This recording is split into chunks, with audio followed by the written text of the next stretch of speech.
Assalamualaikum warahmatullahi ta'ala wabarakatuh. Bismillahirrahmanirrahim. Alhamdulillahi rabbil alamin. Wassalatu wassalamu ala asyrafil anbiya wal mursalin Sayyidina wa maulana Muhammadin wa ala alihi wa sahbihi ajma'in. Subhanaka la ilma lana illa ma 'allamtana innaka antal alimul hakim. Wa la hawla wa la quwwata illa billahil aliyyil azim.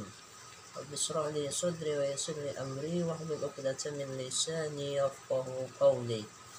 Saudaraku kaum muslimin yang dimuliakan Allah Subhanahu wa taala. Pada suatu hari di zaman Nabi Musa alaihissalam, ada seorang wanita berjalan terkatung-katung. Pakaiannya serba hitam, menandakan bahwa ia berada dalam duka cita yang mencekam. Tudung kepalanya menanggup rapat hampir seluruh mukanya, tanpa hias muka atau perhiasan yang menempel di tubuhnya. Kulit yang bersih, badan yang ramping, dan muka yang ayu tidak dapat menghapus kesan kepedihan yang telah menimpa hidupnya. Ia melangkah terseret-seret mendatangi kediaman Nabi Musa alaihissalam. Diketuknya pintu perlahan sambil mengucapkan salam. Maka terdengarlah ucapan dari dalam, "Silahkan masuk." Perempuan cantik itu pun lalu berjalan masuk sambil kepalanya terus menunduk. Air matanya berderai tatkala ia berkata, "Wahai Nabi Allah, tolonglah saya, doakan saya agar Tuhan berkenan mengampuni dosa keji saya." "Apa dosamu, wahai wanita ayu?" tanya Nabi Musa alaihissalam. "Saya takut mengatakannya," jawab wanita ayu tersebut. "Katakanlah, jangan ragu-ragu," desak Nabi Musa. Maka perempuan itu pun secara ketakutan bercerita, "Saya telah berzina." Kepala Nabi Musa terangkat, hatinya tersentak. Perempuan itu pun meneruskan ceritanya, "Dari perzinaan itu saya pun hamil. Setelah anak itu lahir, langsung saya cekek lehernya sampai mati."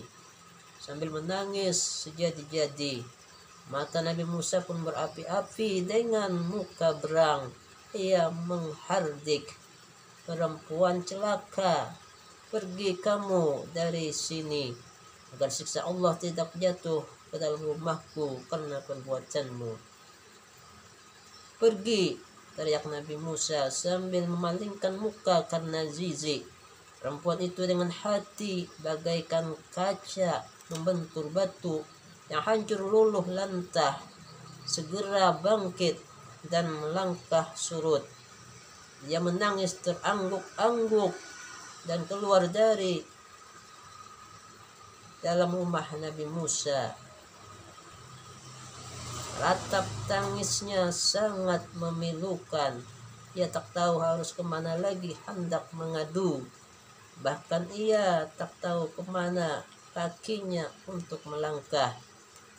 Bila seorang nabi saja menolak, bagaimana pula manusia lain bakal menerimanya? Terbayang olehnya betapa besar dosanya, betapa jahat perbuatannya. Setelah wanita itu keluar dari rumah Nabi Musa, maka malaikat Jibril turun mendatangi Nabi Musa. Jibril lalu bertanya, "Mengapa engkau menolak seorang wanita yang hendak bertaubat dari dosanya? Tidakkah engkau tahu dosa yang lebih besar daripadanya?" Nabi Musa pun bertanya, "Dosa apakah yang lebih besar dari kekejian wanita penzina dan pembunuh itu? Betulkah ada dosa yang lebih besar daripada perempuan yang hina itu?" "Ada," jawab Jibril dengan tegas. "Dosa apakah itu?" tanya Nabi Musa. "Orang yang meninggalkan sholat dengan sengaja dan tanpa menyesal," jawab Jibril. Orang itu dosanya lebih besar daripada 1000 kali berzina. Nauzubillah min dzalik. Mendengar penjelasan itu, Nabi Musa kemudian memanggil wanita tadi untuk menghadap kembali kepadanya. Dia mengangkat tangan khusyuk untuk memohon ampunan kepada Allah Subhanahu wa taala untuk perempuan tersebut. Nabi Musa menyadari orang yang meninggalkan sholat dengan sengaja dan tanpa penyesalan adalah sama saja seperti berpendapat bahwa sholat itu tidak wajib dan tidak perlu atas dirinya. Berarti ia seakan-akan menganggap remeh perintah Allah Subhanahu wa taala. Bahkan seolah-olah menganggap Allah tidak punya hak untuk mengatur dan memerintah hambanya. Sedangkan orang yang bertaubat dan menyesali dosanya dengan sungguh-sungguh berarti masih mempunyai iman di dalam hatinya dan yakin bahwa Allah itu ada. Itulah sebabnya Allah pasti mau menerima kedatangannya. Dalam sebuah hadis Nabi SAW menyebutkan bahwa orang yang meninggalkan sholat lebih besar dosanya dibandingkan dengan orang yang membakar 70 buah Al-Quran, membunuh 70 nabi, dan bersetubuh dengan ibunya di dalam Ka'bah. Nauzubillah min dzalik. Ibnu Qayyim rahimahullah mengatakan kaum muslimin bersepakat bahwa meninggalkan sholat 5 waktu dengan sengaja adalah dosa yang paling besar dan dosanya lebih besar daripada membunuh, merampas harta orang lain, berzina, mencuri, dan meminum minuman keras. Orang yang meninggalkan sholat akan mendapatkan hukuman dan kemurkaan Allah Subhanahu wa taala serta mendapatkan kehinaan di dunia dan di akhirat kelak. Dari riwayat yang lain diterangkan bagaimana kejamnya siksaan bagi mereka yang meninggalkan sholat.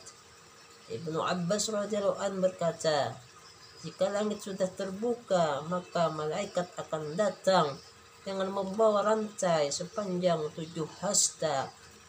Rantai tersebut akan digantungkan kepada orang yang tidak melaksanakan sholat, kemudian dimasukkan ke dalam mulutnya dan akan keluar dari duburnya. Kemudian malaikat mengumumkan, ini adalah balasan orang yang menyepelekan perintah Allah. Adapun ganjaran dosa ketika kita dengan sengaja meninggalkan sholat fardu, diantaranya jika 1 kali meninggalkan sholat subuh maka akan mendapatkan hukuman di neraka selama 30 tahun. Sedangkan 1 hari di neraka sama dengan 60 tahun di dunia.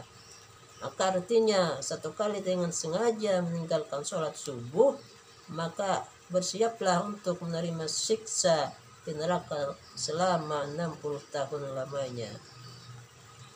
Jika meninggalkan 1 kali sholat zuhur dosanya sama dengan membunuh 1000 umat muslim.